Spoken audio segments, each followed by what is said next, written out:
Many games have not aged well at all over the years. Most of the time it's because of gameplay, whether it be buggy or unfinished, or the difficulty curve is insanely unbalanced. That last one can be and will be applied to the topic of today's video. But some games do still hold up when compared to games in the modern age.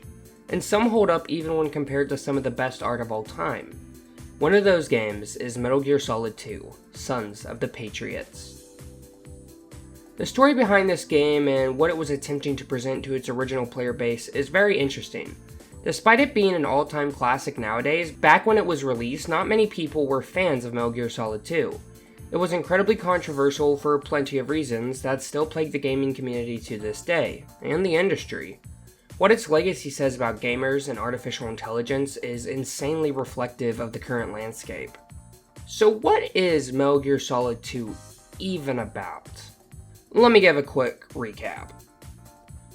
After the events of the first Metal Gear Solid, Otacon and Snake have started a non-government organization that specializes in keeping Metal Gears at bay, not letting the public or government use them, and not let them stay a secret. This organization is called Philanthropy. On one of their missions, the entire place blows up and it's assumed that this was a terrorist attack from the once legendary Solid Snake. After this, a new main character is introduced, Raiden, a skinny blonde-haired twink with what many people would consider to be a whiny voice. This is the root of most controversy surrounding the game. Up until release, the game was marketed as another adventure playing as the badass lady killer Solid Snake. But once you've finished the first hour or so of the game, that isn't how the rest plays out. You're now in the position of a whiny, weak, new loser who has no real experience in combat to our knowledge. Not to mention he has an annoying girlfriend who does nothing but complain and worry. She's nothing like Meryl, a badass, sexy woman, even though she is really pretty.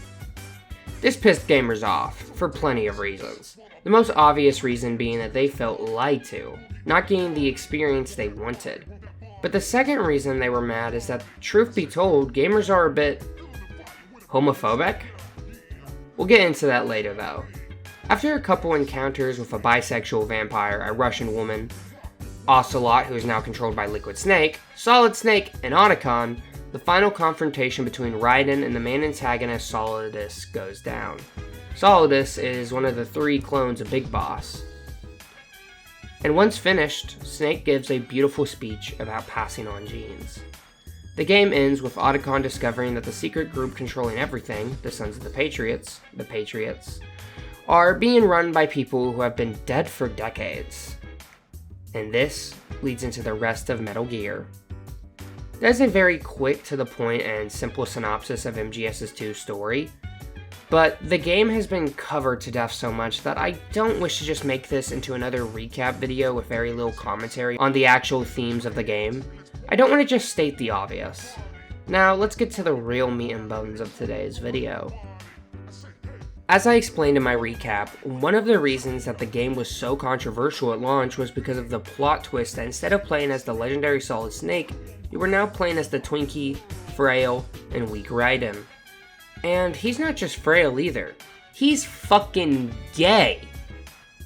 Obviously in canon, there's nothing really suggesting that Raiden is a homosexual or even bisexual. To our knowledge, he's entirely straight and cis. The only truly queer thing about him is his feminine presentation. This obviously was intentional. This was clearly done to call out gamers and make them do some self-reflection.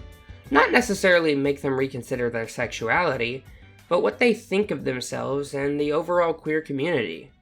Gamers were mad that they weren't playing as Solid Snake because they don't want to acknowledge that they'll never be some super sexy badass hero. They're more like Raiden than they want to admit. They're more like gay people than they want to admit.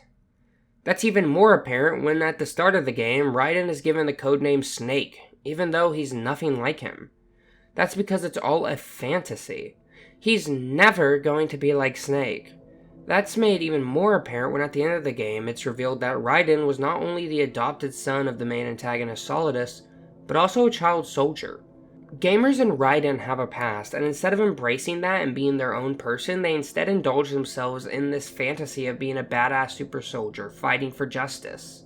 One of the ways gamers cope with this is targeting minority groups, especially queer people, because they embrace themselves. Raiden being the plot twist protagonist is clearly trying to invoke that feeling of lust in the player. Not sexual lust, but the feeling of lusting to be your own person, and being strong in your own right, being your own Solid Snake. That is the lesson Raiden learns at the end of the game, that he is his own person with his own ideals, his own story, his own genes, and it's up to him to spread those genes and help future generations. Same as Solid Snake. He throws out the dog tags belonging to the player, becoming his own hero in person. He becomes his own legend. That is Raiden's character arc in the game. Now, before any anti-wokies come into my comments saying queerness has nothing to do with this in the slightest, I just want to remind the audience that this game is the first ever mention of bisexuality in gaming history. Vamp is a member of Dead Cell. Born in Romania, his specialty is knives. But I guess you know that by now. When he was just a kid, he lost his family to a terrorist bomb that went off in a church they were attending. His body pierced by a crucifix, Vamp was buried under the rubble for 2 days before he was finally rescued. During those 2 days, he survived by feeding on the blood of his family to quench his thirst. That was how he acquired a taste for blood. So that's why they call him Vamp. No, Vamp isn't for vampire, it's because he's bisexual.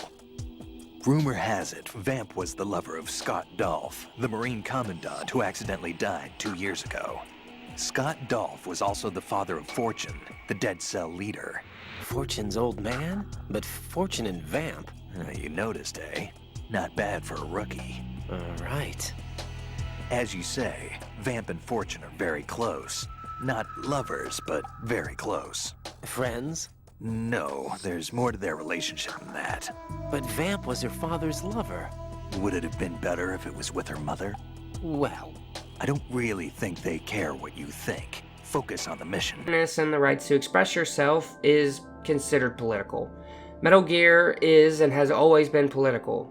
Kojima very clearly was trying to get at something here. Kojima knows gamers, and he knows politics. Also, Kojima is a total yaoi freak. Look at some of his Death Stranding 2 reposts. So to claim that queerness has nothing to do with Raiden's character themes is just purely ignorant. But hey, ignorance is bliss, I suppose. While on this topic, I really like this art made for PlayStation Magazine. Both the way Snake and Raiden are drawn just scratches a really specific spot in my brain. Makes me feel like a chimpy monkey who just discovered fire, going gaga and shit. It has him getting freaky with Dante from DMC3. Absolutely, Kino. Also, I found the game a bit difficult. I know older games are always more difficult than modern games, but I'd be lying if I said I didn't struggle here. The difficulty curve is a bit crazy. But one could argue that maybe that's intentional because you're playing as Raiden, who's 10 times more inexperienced when compared to Snake. Who knows?